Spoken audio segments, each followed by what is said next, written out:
दो राज्यों के सीएम के बीच शुरू हुआ जुबानी वार। गुजरात चुनाव के रण में आमने सामने आए योगी केजरीवाल।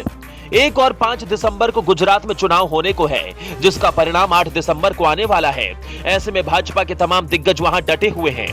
यूपी के सीएम और बीजेपी के फायर ब्रांड नेता योगी आदित्यनाथ अब तक कई बार गुजरात का दौरा कर चुके हैं। वो बीजेपी के स्टार प्रचारकों में से एक हैं। ऐसे में विधानसभा चुनाव की कमान वो बखूबी संभाल रहे हैं। वहीं इस बार आम आदमी पार्टी ने भाजपा के गढ़ में एंट्री मारकर मुकाबले को त्रिकोणीय बना दिया है। अब चुनावी मैदान में बीजेपी, आप और कांग्रेस है। लेकिन आपके लिए बीजेपी से लड़ना चुनौतीपूर्ण है। दरअसल बीजेपी 2 दशकों तक इस राज्य में राज करती आ रही है और इस बार भी भारी मतों के अंतर से गुजरात में कमल खिलने की उम्मीद है। तो वहीं पंजाब में मिली जीत के बाद आप संरक्षक केजरीवाल का आत्मविश्वास बढ़ा है और वो अन्य राज्यों पर भी कब्जा करने का ख्वाब देख रहे हैं। ऐसे में बीजेपी और आम आदमी पार्टी के नेताओं में जुबानी जंग शुरू हो गई है। योगी आदित्यनाथ विपक्ष पर गरजते नजर आ रहे हैं और इस बार निशाने पर दिल्ली के मुख्यमंत्री अरविंद केजरीवाल हैं। सीएम योगी ने केजरीवाल को बताया नमूना। सर्जिकल स्ट्राइक पर प्रमाण मांगने को लेकर केजरीवाल को दिया जवाब। चुनावी सभा के दौरान गुजरात में एक रैली को संबोधित करते हुए योगी आदित्यनाथ ने अरविंद केजरीवाल को नमूना कहते हुए उन्हें आतंकवाद का हितैषी बताया।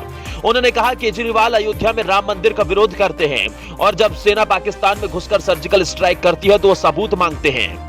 आतंकवाद को बढ़ावा देते हैं केजरीवाल।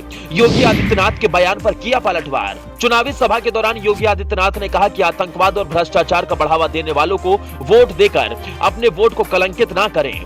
इसके बाद अरविंद केजरीवाल ने योगी के ट्वीट पर रिट्वीट करते हुए लिखा कि अगर गंदी गाली गलौज, भ्रष्टाचार, गुंडागर्दी चाहिए तो इन्हें वोट दें। स्कूल, अस्पताल, सड़कें, बिजली, पानी चाहिए तो हमें वोट दें। केजरीवाल की कथनी और करनी में है फर्क। अब ऐसे में सीएम योगी के बयान पर पलटवार करते हुए केजरीवाल ने जो कहा, क्या इससे जनता संतुष्ट होगी?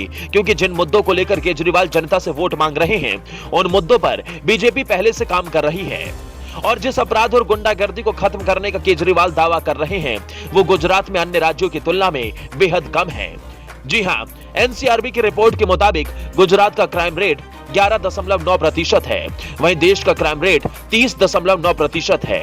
ऐसे में गुजरात का क्राइम रेट बेहद कम है। अब जरा गुजरात के विकास पर भी नजर डालते हैं। सबसे पहले बात रोजगार की करते हैं तो औद्योगिक विकास के मामले में गुजरात सभी राज्यों से बेहतर है।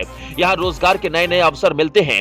साथ ही वर्तमान में 28,479 फैक्ट्रियों के साथ गुजरात तमिलनाडु के बाद दूसरा सबसे बड़ा राज्य है, जहाँ सबसे अधिक फैक्ट्रियां मौजूद हैं और इन्होंने राज्य के लगभग 16 लाख लोगों को रोजगार दिया है। यही नहीं, शिक्षा, अस्पताल, सड़कों के मामले में भी गुजरात अन्य राज्यों से बेहतर है।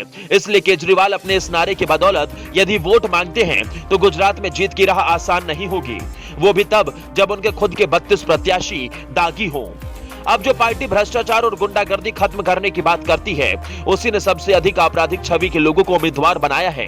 ऐसे में क्या इन लोगों के बदौलत केजरीवाल गुंडागर्दी, भ्रष्टाचार खत्म करेंगे या सिर्फ अपनी राजनीति करेंगे? खैर, जनता सब जानती है और समझती भी है। आप क्या समझते हैं? हमें कमेंट कर जरूर बताएं।